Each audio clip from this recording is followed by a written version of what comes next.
Welcome to our channel. నేను మీ master Durgaprasad. ఈరోజు మనతో పాటు మాజీ హోంమంత్రి మైసూరు రెడ్డి గారు ఉన్నారు. సార్ నమస్కారం సార్. ఆంధ్రప్రదేశ్లో జోగి రమేష్ గారు అని మాజీ మంత్రి అండి. ఈ నకిలీ మద్యం గురించి నన్ను అన్యాయంగా అరెస్ట్ చేశారు, ఇది ఒక డైవర్షన్ పాలిటిక్స్ అని చెప్పేసి ఆ నాయకులు అంటున్నారండి. అది సహజంలేండి. ఇక్కడ అద్దేపల్లి జనార్దన్ రావు ప్రధాన నిందితుడు. ఈ నకిలీ మద్యం కేసులో ప్రధాన నిందితుడు. నకిలీ మద్యం తయారు చేయడము, అది బ్రాందీ షాపులకు వేయటము, ఈ కార్యక్రమం నిర్వహించినారు. అతన్ని అరెస్ట్ చేసి విచారించినప్పుడు దీనికి సహకారం ఇస్తాను, నేను డబ్బులు కూడా ఇస్తాను, మీరు ఆ డబ్బులతో పోయి ఆఫ్రికాలో డిస్టిలరీ స్టార్ట్ చేసుకోవచ్చు అని సహకారం ఇస్తానని చెప్పినారని కూడా ఆయన వాంగ్మూలంలో ఇచ్చినారు. అరెస్ట్ చేసినప్పుడు విచారణ చేసేటప్పుడు అతను చెప్పినాడు. దాన్ని ఆధారంగా చేసుకుని ఇప్పుడు ఈయన అరెస్ట్ చేశారు.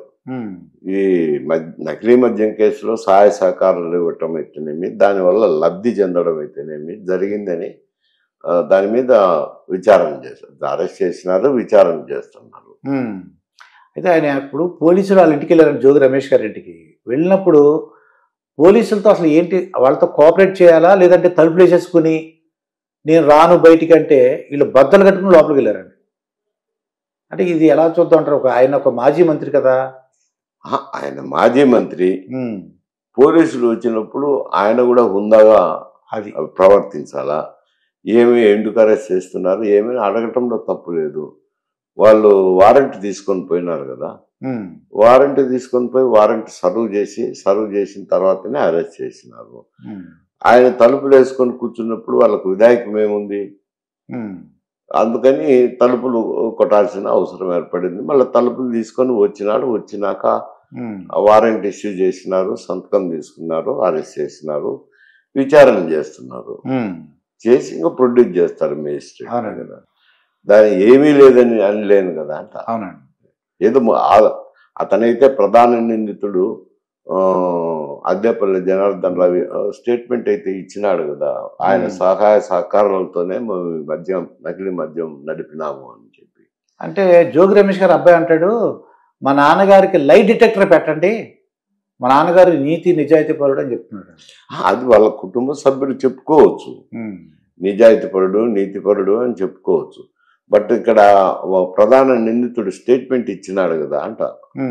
ఇచ్చినాక దాని ఆధారం చేసుకుని అరెస్ట్ చేసినారు, విచారించినారు కదా, స్టేషన్లో కూడా విచారించినారు, అరెస్ట్ చేస్తారు. ఇప్పుడు రిమాండ్ జ్యుడిషియల్ కస్టడీ రెండు ఒకటే సార్? జ్యుడిషియల్ కస్టడీలోకి ఇచ్చారట, రిమాండ్ను జ్యుడిషియల్ కస్టడీ రెండు ఒకటే అంటే వేరు వేరే కాదు. రిమాండ్ పంపించిన తర్వాత పోలీసులు ఇంకా ఎంక్వైరీ చేయాల్సినది ఏదైనా విషయం ఉంటే జ్యుడిషియల్ కస్టడీకి అడుగుతారు. అది అదంతా జ్యుడిషియల్ కస్టడీలో తెలిసింది. మరి అయితే పాపం ఆయన నీతి నిజాయితీ పరుడు అంటున్నారు, ఏమి తెలియని అమాయకుడు అంటున్నారు. ఇవన్నీ డైవర్షన్ పాలిటిక్స్. అంటే వాళ్ళు అనేది ఏంటంటే తుఫాన్ వచ్చింది, అది మొంతా తుఫాన్ అండి. అలాగే అక్కడ అది మొంతా తుఫాన్ వచ్చింది, రైతులు ఇబ్బంది పడుతున్నారు, దాన్ని డైవర్ట్ చేయడానికి జోగి రమేష్ని తీసుకొచ్చారని. మొంతా తుఫాన్కు జోగి రమేష్ని అరెస్ట్ చేసేదానికి పెత్తల్ల మాసుకు పీర్ల పండ్లకున్నంత తేడా ఉంది. ఇక్కడ నకిలీ మద్యం కేసులో సహాయ సహకారాలు అందించినారని ప్రధాన నిందితుడు స్టేట్మెంట్ ఇచ్చినారు. స్టేట్మెంట్ ఇచ్చినాక అది ప్రాథమిక సత్యాధారంగా చూసుకొని మళ్ళా ఫర్దర్ ఎంక్వైరీ చేస్తారు.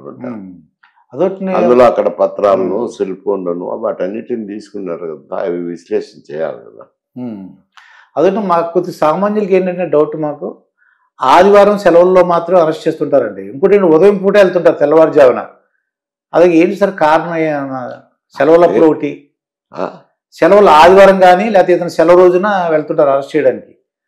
ఒక తూరి ఏమవుతుందంటే కోర్టులో పోయి స్టేలో తీసుకొచ్చుకోవడం ఇవన్నీ ఉంటాయి కాబట్టి కొన్ని కేసుల్లో అటువంటి పరిస్థితి రావచ్చు. ఉదయం పూట కూడా అరెస్ట్ చేస్తారండి. ఉదయం పూట తెల్లారుజామున ఎందుకు చేయకూడదు? తెల్లారుజామున వెళ్ళినారు, ఆయన రాలేదు, 8 గంటల వరకు వాచ్ చేసినారు, మళ్ళీ తలుపులు కొట్టినారు, ఆయన బయటకు వచ్చినారు. బయటకు వచ్చినాక అరెస్ట్ వారెంట్ సర్వ్ చేసి అరెస్ట్ చేసినారు. ఇప్పుడు మీరు మీ యొక్క రాజకీయ అనుభవంతో చంద్రబాబు నాయుడు గారి పనితీరు అంటే సుమారుగా 18 నెలలు అంత అయిందండి అది అధికారంలోకి వచ్చే కూటమి ప్రభుత్వం. నేను పర్సనల్గా నేను చూసిన రోజు టీవీలో ఏదో కార్యక్రమంలో ఉంటారండి. ఈరోజు చంద్రబాబు నాయుడు గారు కనపడకుండా ఉంటారేమో అని చూస్తున్నాడు. చూస్తే ఏదో ప్రోగ్రాంలో లండన్లోనో, విజయవాడలోనో, అమరావతి లేదంటే పోలవరం ఏదో ఒకటండి, విశాఖపట్నం. అంటే ఆ చీఫ్ మినిస్టర్ అలా తిరుగుతుంటా ఉంటారండి. ఇలాగా మీరు తిరగచ్చు, దానికి ఏముంది, పర్యటించాల్సిందే, ఆయన చర్చించాల్సిందే, ఇవన్నీ ఉంటాయి కదా. అడ్మినిస్ట్రేషన్తో పాటు ఒక్కొక్కరి సౌలభ్యం ఒక్కొక్కరు చూసుకుంటారు. నేను మామూలుగా హోంమంత్రిగా ఉన్నప్పుడు నాకు కూడా ఈ పేరోళ్ళు చాలా ఫైల్స్ వచ్చేటప్పుడు నేను ఎవ్రీడే చూడను, ఎవ్రీ వీకెండ్లో ఫైల్ అన్నీ పెట్టుకుంటాను. ఎందుకంటే సాటర్డే సండే ఖాళీగా ఉంటాం కాబట్టి, ప్రజలు వచ్చి కలిసే వాళ్ళు కూడా తక్కువ ఉంటారు కాబట్టి సాటర్డే సండేలో కూర్చొని ఆ వారం ఫైళ్ళన్నీ క్లియర్ చేసేవాడిని. అంటే నేను నా సౌలభ్యం చూసుకున్నా. అట్లా ప్రతి ఒక్కరు వాళ్ళ సౌలభ్యం చూసుకొని ఫైళ్ళు క్లియర్ చేయాల్సిందే. ప్రజలతో కలవాల్సిందే కదా, తప్పదు కదా.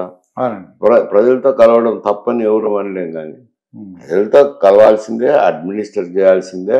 అవి ఒక్కొక్కరి శైలి ఒక్కొక్క రకంగా ఉంటుంది. నేను ఈ శైలి అవలంబించినాను కాబట్టి మీరే చేయమని ఎవరు చెప్పలేరు కదా. అది ఒక్కొక్కరి శైలి ఒక రకంగా ఉంటుంది.